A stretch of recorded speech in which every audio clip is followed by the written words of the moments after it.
discuss. Dr. Karyn Gordon is here to talk to us today, family therapist, about why we work. Now think about it. Most of us are going out every day. We're going to our jobs. We're putting our heads down and getting it done because we've got a mortgage to pay or rent to pay. We've got people to feed. But have you ever stopped to think about the value of work?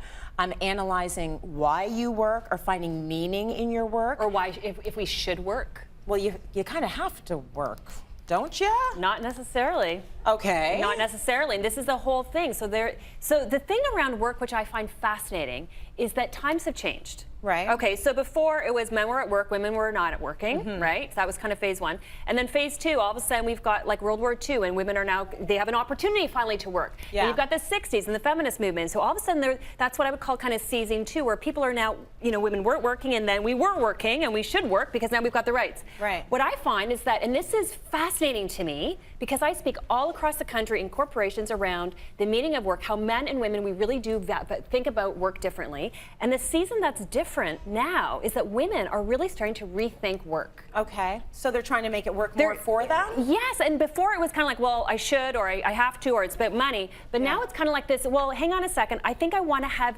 meaningful work. Right. I don't want to have just money. I'll take less money if there's meaning. And I'm seeing this with women for sure, at executive levels, at all levels of organizations. But I also see this as a new trend with the younger generation. It's Generation Y and Z, huge. So they are taking less money. It's like, I don't want the big job. I really want to think about why, like, I think it's good to work, but why should I work? And that's really going to affect the decisions that actually I make. Interesting. So this is something that we think, well, yeah, we should all work. Yeah. But when we really start thinking and having discussions with people, we realize that there's a lot more to this conversation that you really generally think of. Well, I threw it out to the audience. You know, you have to think about it this way. If you were to win the lottery and you didn't have to work tomorrow, would you still work? And a lot of people would. I know I would. Yes. Maybe not every day. Right. You know, maybe I'm going to figure out some parameters where it works better for me so I can hang out with the kids more and see my husband a little bit more, but I still want to do something that's going to make me feel useful. Right. And make me feel, you know, like I'm succeeding. I like the check marks too. I want check marks. I want to be able to cross things off every day. I want a reason to put on pants. You know, like but it just depends on who you are. Right. And I think when you look at people, I mean, whether or not you're in your 20s or 30s and you don't have a job and people are not really doing anything, or if people have actually inherited money, I actually say if you want to really kill your child's motivation, just give them a lot of money. Give them a lot of money. It is the worst thing possible to do for a child because we think, well, we should work because of money. Money is only one of the variables that a job actually gives to us. Right. It's only one of them. And that's kind of my step two, is really thinking about what are the benefits of actually working. When I say working, I'm not talking just working outside the home. I'm talking about even stay-at-home moms that are like, you know what, there's something that's missing. I love what I do, but there's something there's a void and I can't quite put my finger on it. And I think that's really important for us to kind of look at it at a bigger picture. So the four things I think are really important that a job gives us, and whether or not, when I'm talking about a job, I'm talking about a job outside of our home, but it could be paid or unpaid. It could be certainly volunteering, and that definitely fits under the category.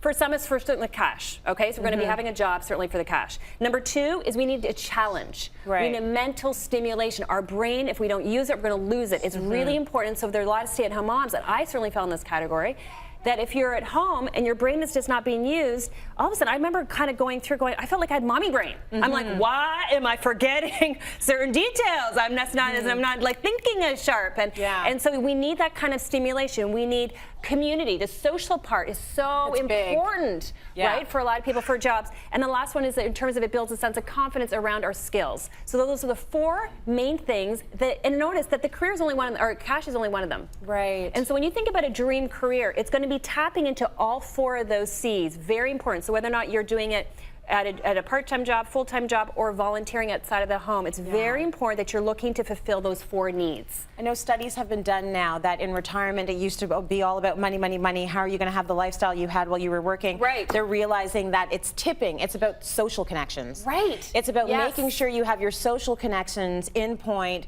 so that when you do retire, you still have your friend, family network. You live close to them. You're accessing them every day. You're thinking about that because socially you need that. We definitely need it. It feeds your yes. soul, Yes, right? and when I talk to people that are unfulfilled, let's say at their job, it might only be meeting the one need, the cash. Yes. But maybe they're not mentally stimulated, or they don't have a great social network, or they're not using their skill set, so it's not really affecting their confidence. And so Right. when we teach these principles at our core strategic career, we're really trying to get people to really rethink this. And that when you have it, when you're, so, and the reason why I wanted to do this segment is to really kind of inspire and give some very practical tools for people listening at home going, okay, that's what's missing. Yeah. Okay, I got it. So that I've got that one cat of the 4 C's, but I don't have the other 3.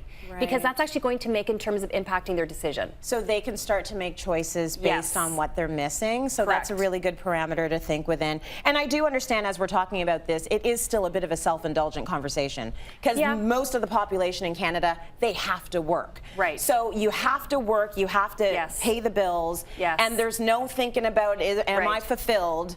Right. Like I've got to bring a paycheck home every Right. 2 weeks. Yes. So it is nice if you are in the situation where you can actually start breaking Right. things down and looking Yes. for what's missing and how to fill that space. And so for some people, they might be like, hey, Karyn, I don't have a lot of choices. Okay, Yeah. I've got the job and I need to pay the bills. I totally get that. Yeah. My encouragement then would be to try to find out where can you fulfill those other 3 needs in other places. Good. Okay, That's so in fair. terms of volunteering, so where can you get that mental stimulation? Whether or not you're doing a book club with other friends, whether or not you're, what are those skill sets that you have that you could actually use because those are 4 needs, human needs we all have. In a dream career, you're going to be tapping into all 4. But Yeah. if you're limited, then there's lots of options. Okay. It's not all black and white. We'll see if we can carry it over into Yeah. our next segment a little bit. All right, let's go to break. Thanks, Karyn. Good place to think about. We got more coming